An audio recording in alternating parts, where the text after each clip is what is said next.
Okay, I've just remeshed this hemisphere case, and I had to change the direction of the rotation of the hemisphere. So I've run it with layers. So we can see here that we have got a single layer going around it, and that has meshed successfully. It runs really quick because it's a relatively small mesh. And when that's run, what you end up with in your directory is 3 subdirectories labeled 1, 2, and 3. So that's for the 3 stages of the mesh generation. So you delete 1 and 2, and then you move directory 3 to 0, because that's where we're going to be working from, the 0 timestamp. So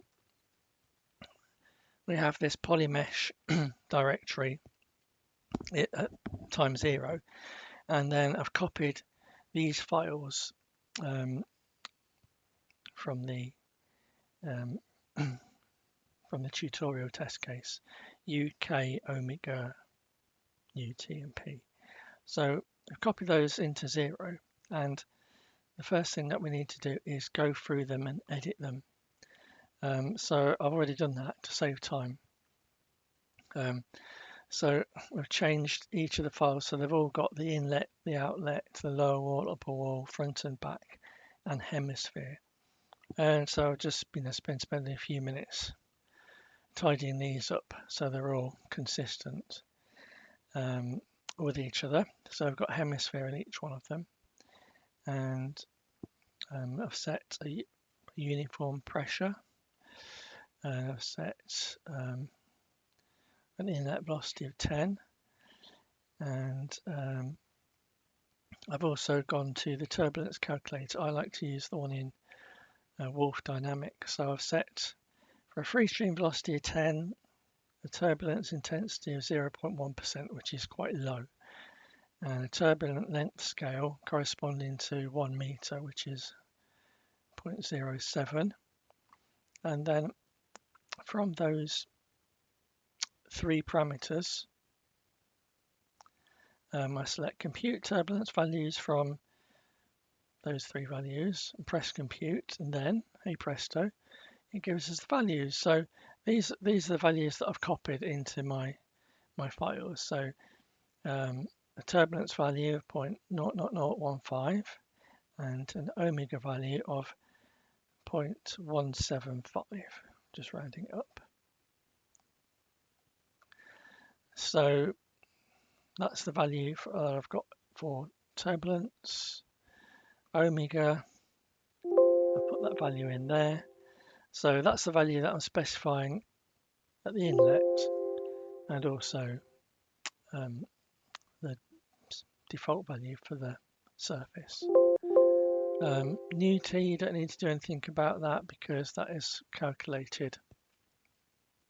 You don't need to specify a value. And so then we're ready to go.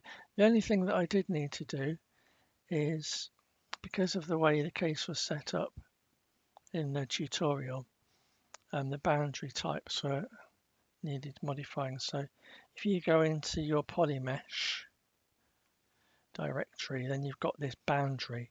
So I can do via boundary and then look at all of the boundary types. So all I had to do was I've changed the lower wall from wall to patch.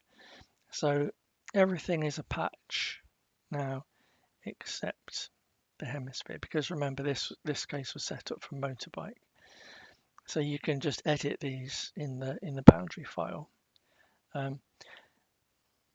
Or if not, you can, if you think about it in advance, you can change it in block mesh where it's originally described, but I've done it here, and so it won't run until that's set correctly. So having done that, then I can run the case. So this is going to be run as simpleFoam. So the only other thing for simpleFoam, you go to the controlDict. That's where the settings are. So this is set foam run incompressible fluid. start time 0, end time, I've changed that to 100. So it's just going to do 100 iterations, just so that it can run quickly. I've taken out the functions as well. So I can do foam run, or I can do just type simpleFoam, and that should work fine. And the other thing that I can do is modify, redirect the output. So when I'm running simpleFoam, I can pipe it to t output.txt, and so when that runs, it will save all of the output in an output file. Oh, in the wrong place. So yeah, what is it? simpleFoam output. So that is just churning through the iterations nice and quickly, and it's a very simple test case. There shouldn't be hopefully any problems with it. So I'm just going to leave that to run for a few minutes. Meanwhile, we have a look. I've described the meshing in the previous tutorial, and for the convergence, when you've got a solution, you can either use PyFoam plot watcher and then the output file, or you can use PyFoam plot runner and the run file. So they are methods which will save you a lot of time trying to interpret their residuals. So I don't know if this will work. But if I type that, I think I might need to, because of the way this computer's set up, I might need to have an X term.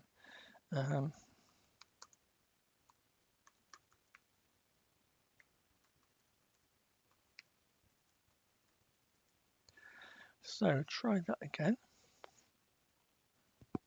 Wow. So that runs through the output file, and look at that. We've got some nice residuals. And if we leave that running for 500 or 1,000 iterations, then we'll see that going down. And it's also monitoring the continuity as well, so we can keep an eye on both of those, and we can do that while it's running, which is even nicer. So let's just quit that. So then now when we look in the working directory, we've got this 100 timestamp, which means that's the solution saved after 100 seconds or 100 iterations in this case. So we can load that into Paraview.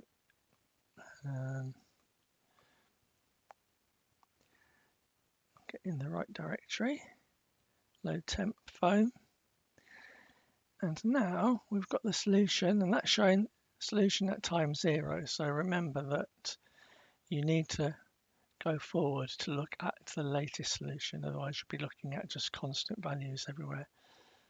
So I can select velocity and have it put legend up there. So that's a good sign. We've got velocities in the range 0 up to 12.8-ish. And we've got a bit of wake there. So far so good.